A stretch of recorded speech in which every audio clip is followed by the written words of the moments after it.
Hello friend, कैसे हैं आप? आपके अपने यूट्यूब चैनल पर मैं रवि आप लोग का बहुत बहुत स्वागत करता हूं। दोस्तों, आज हम लोग मध्यकालीन भारत की ओर आए हैं और प्राचीन भारत की इतिहास हम लोग कवर कर चुके हैं। नहीं देखे हो तो लिंक डिस्क्रिप्शन में दे दिया गया है, वहां से देख लीजिएगा, नहीं तो प्लेलिस्ट से आप देख लीजिएगा। उसमें हम लोग ऑब्जेक्टिव जितने महत्वपूर्ण कौन कौन टॉपिक से बन सकते थे वो हम लोग कवर कर चुके हैं। आज हम लोग मध्यकालीन भारत में जितने ऑब्जेक्टिव प्रश्न महत्वपूर्ण बनेंगे टॉपिक वाइज उसको हम लोग कवर करने का प्रयास करेंगे। तो मध्यकालीन में हम लोग पढ़ेंगे 1206 ईस्वी से लेकर 1707 ईस्वी तक की घटना को। इसमें आज का टॉपिक है तुर्कों का आक्रमण। तुर्कों का आक्रमण से जितने महत्वपूर्ण ऑब्जेक्टिव पॉइंट निकलेंगे और आपके एग्जाम के दृष्टिकोण से इंपॉर्टेंट है वही इसमें कवर हम लोग कर रहे हैं। तो आइए बिना समय बर्बाद किए हुए हम शुरू करते हैं। इससे पहले अगर चैनल पर नए हैं तो सब्सक्राइब, लाइक और शेयर और दोस्तों के साथ जरूर शेयर कीजिएगा और ऑल बटन पर जरूर प्रेस कीजिएगा। चलिए शुरू करते हैं। तो पहला, मोहम्मद गजनी ने, जो गजनी का शासक था, भारत पर कुल 17 बार आक्रमण किया था। तो सबसे पहले बात आता है कि गजनी, मोहम्मद गजनी, जो कि सुबुत, लिख देता हूं दोस्तों,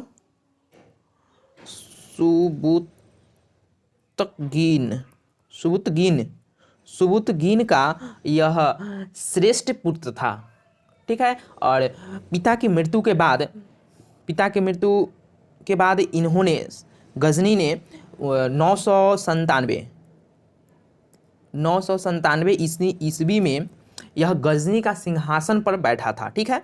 और गजनी ने कुल 17 बार आक्रमण किया हुआ था भारत पर। और आक्रमण का सिलसिला 1000 ईस्वी से लेकर 1027 ईस्वी तक सिलसिला चलता रहता है आक्रमण का। और कुल 17 बार आक्रमण किया था और अंतिम आक्रमण आगरा में किया था। आगरा, ठीक है। अंतिम आक्रमण गजनी द्वारा आगरा में किया गया था। ठीक है। गजनी का उद्देश्य था ही कि धन को लूटकर इस धन की सहायता से एशिया में विशाल सेना की स्थापना करना। ठीक है। जैसे हम बात करते हैं कि इन गजनी द्वारा जैसे थानेश्वर को लूटा गया, कन्नौज को लूटा गया, मथुरा को लूटा गया और सोमनाथ का जो इम्पोर्टेंट मंदिर था उसको लूट लिया। तो बहुत ऐसे नगरों को गजनी विध्वंस कर डाला था। और सोमनाथ की मंदिर की बात करूँ तो वहाँ से बहुत भारी मात्रा में उन्होंने लूटा था।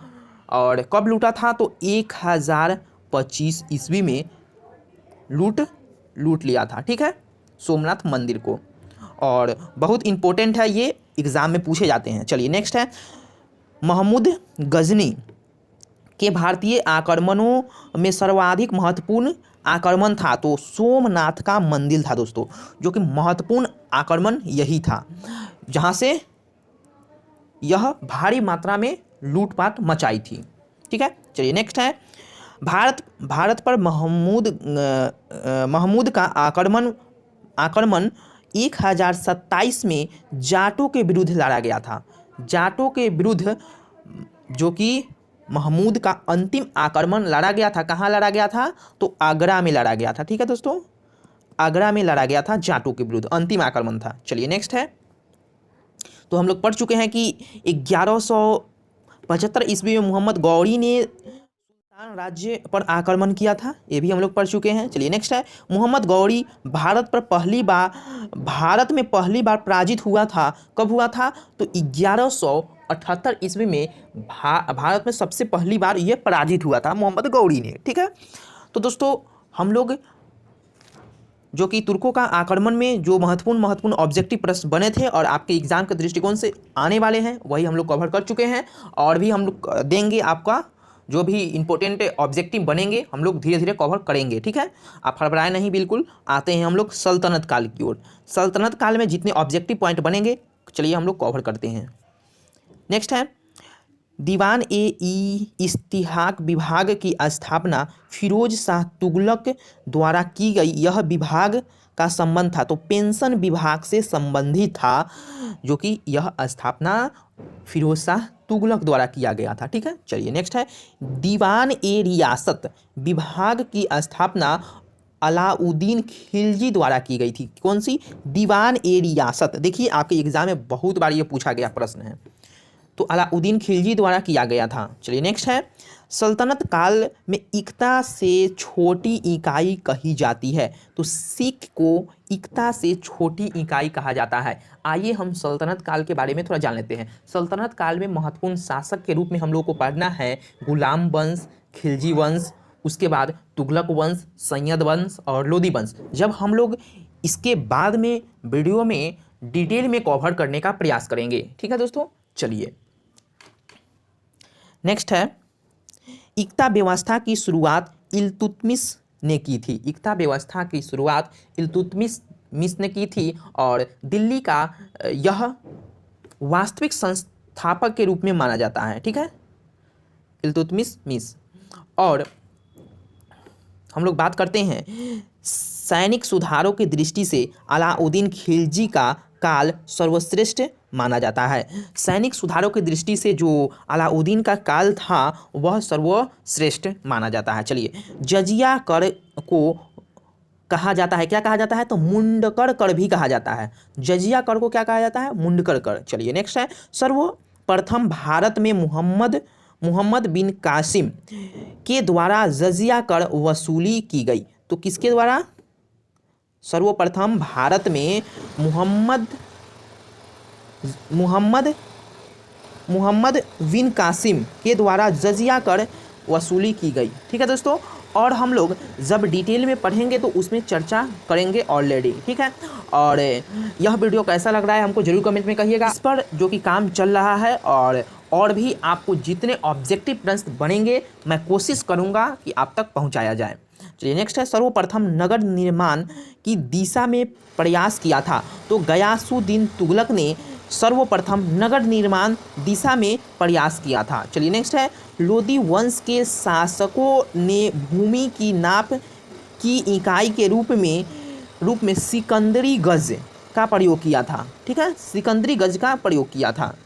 चलिए नेक्स्ट क्वेश्चन, भारत में सर्वप्रथम चरखे का प्रयोग का प्रमाण 14वीं सदी में मिलता है। चरखे का प्रयोग का प्रमाण 14वीं सदी में मिलता है। 14वीं सदी कहने का मतलब 1300 से लेकर 1399 तक यह 14वीं शताब्दी कहलाता है। और अब अभी जो कि 21वीं शताब्दी चल रहा है, 21वीं शताब्दी कब से, 2000 से लेकर 2099 तक यह 21वीं शताब्दी चलेगा। चलिए नेक्स्ट की ओर आते हैं हम लोग। सल्तनत काल में सिक्कों में सबसे महत्वपूर्ण सिक्का जीतल का सिक्का कहा जाता है। सल्तनत काल में महत्वपूर्ण सिक्का जीतल का सिक्का कहा जाता है। चलिए नेक्स्ट है, तराइन के दूसरे युद्ध में मोहम्मद गौरी ने पराजित किया था। तो पृथ्वीराज चौहान को पराजित किया था। अब बात करते हैं कि तराइन का द्वितीय युद्ध कब हुआ था। तो 1192 ईस्वी में तराइन का द्वितीय युद्ध हुआ था, जिसमें से पृथ्वीराज चौहान की हत्या हो जाती है पराजित के बाद। अब आते हैं 1194 ईस्वी में दोस्तों चंदावड़ का युद्ध हुआ था, ठीक है, चंदावड़ का युद्ध हुआ था। और पराजय के रूप में जयचंद्र, पराजय कौन हुआ था, जयचंद्र पराजित हुआ था और हत्या भी हो जाता है जयचंद्र को। चलिए, चंदावड़ का युद्ध कब हुआ था, 1194 में। और बात करते हैं तराइन का द्वितीय युद्ध 1192 ईस्वी में, जिसमें पृथ्वीराज चौहान पराजित होता है और हत्या हो जाता है। चलिए नेक्स्ट है, किस गुलाम वंशीय शासक को लाख वक्स की उपाधि दी गई। तो कुतुबुद्दीन ऐबक को लाख वक्स की उपाधि दी गई। चलिए नेक्स्ट है, महमूद तुगलक का वास्तविक नाम क्या था। तो जौना खां था। महमूद तुगलक का वास्तविक नाम जौना खां था। चलिए नेक्स्ट है, दिल्ली के सीरो किले का निर्माण अलाउद्दीन खिलजी ने कराया था, ठीक है दोस्तों। चलिए, और भी प्रश्न है दोस्तों, हम उसको कवर करने का प्रयास करेंगे। चलिए, मध्यकालीन से ही है, सल्तनत काल से। चलिए नेक्स्ट है, मोहम्मद तुगलक की दूसरी राजधानी थी तो दौलताबाद थी। द्वितीय सिकंदर की उपाधि धारण की थी तो अलाउद्दीन खिलजी ने द्वितीय सिकंदर की उपाधि धारण की थी। चलिए नेक्स्ट है, सैयद वंश का संस्थापक खिर्ज खां था। सैयद वंश का संस्थापक कौन था, खिर्ज खां था। तो नेक्स्ट है, किसने स्वयं को खलीफा घोषित किया था। तो मुबारक खिलजी ने अपने आप को खलीफा के रूप में घोषित किया हुआ था। चलिए नेक्स्ट है, जयपाल हिंदू शाही वंश के शासक था। जयपाल क्या था? हिंदू शाही वंश के संस्थापक था। तो यही छोटे छोटे प्रश्न आपके एग्जाम में बन जाते हैं और आप गलती कर देते हैं। चलिए, एक बार में अगर दोस्तों याद नहीं होता है तो वीडियो को 2 बार 3 बार देखेंगे तो ऑटोमेटिक है कि दिमाग में आ जाएगा। चलिए नेक्स्ट है, दिल्ली सल्तनत काल में एक चांदी का 48 जीतल के बराबर होता था। दिल्ली सल्तनत काल में जो सिक्का, एक सिक्का होता था, का टंका होता था, वह 48 जीतल के बराबर के रूप में होता था। चलिए नेक्स्ट है, महमूद गजनवी के साथ युद्ध में अपमानजनक पराजय के पश्चात आत्महत्या करने वाला पंजाब का हिंदू राजा था, तो कौन था? जयपाल था। चलिए नेक्स्ट है, कबीर किसके समकालीन थे? तो सिकंदर लोदी के कबीर समकालीन थे। चलिए नेक्स्ट है, लक्ष्मी की आकृति युक्त सिक्के मोहम्मद गौरी ने चलाया था। लक्ष्मी जैसे आकृति माने चित्र जैसे सिक्के जो कि मोहम्मद गौरी ने चलाया था। नेक्स्ट है, हिजरी संवत का प्रारंभ हुआ था, तो 622 ईस्वी में हिजरी सामंत का प्रारंभ हुआ था। चलिए नेक्स्ट है, सिख धर्म का प्रवर्तन 1500 ईस्वी में हुआ था। चलिए नेक्स्ट है, इस्लाम धर्म के प्रवर्तक हज़रत मोहम्मद साहब का जन्म 570 ईस्वी में मक्का में हुआ था। ठीक है दोस्तों, अब हम लोग बात करते हैं हज़रत मुहम्मद पैगंबर की मृत्यु 632 ईस्वी में हो जाती है। और हम लोग जब हज़रत मुहम्मद पर डिटेल में पढ़ने का पड़ेगा, और मृत्यु के बाद जो कि ईसाई धर्म 2 भागों में बढ़ जाता है, शिया और सुन्नी के बारे में, तो इसमें हम लोग डिटेल में पढ़ेंगे एक और वीडियो में। चलिए हम लोग आज देख लेते हैं ग्रंथ के बारे में और रचनाकार के बारे में। जो सल्तनत काल में महत्वपूर्ण ग्रंथ है उसके बारे में हम लोग देखने का प्रयास करेंगे। तो मुद्रा राक्षस जो कि विशाख दत्त द्वारा यह रचनाकार है इनका। और नेक्स्ट है, देवी चंद्र गुप्तम जो कि विशाख दत्त ने ही लिखा था। चलिए नेक्स्ट है, अभिज्ञान शकुंतलम कालिदास की रचना है। और भी दोस्तों कालिदास की रचना है, वो हमको जरूर कमेंट में कहिएगा, अभी हमको याद नहीं आ रहा है। चलिए नेक्स्ट है, मृक्ष टीकम जो कि क्षुद्रक का रचनाकार है। और ये 4 ग्रंथ और रचनाकार, इसको आप याद रखिएगा।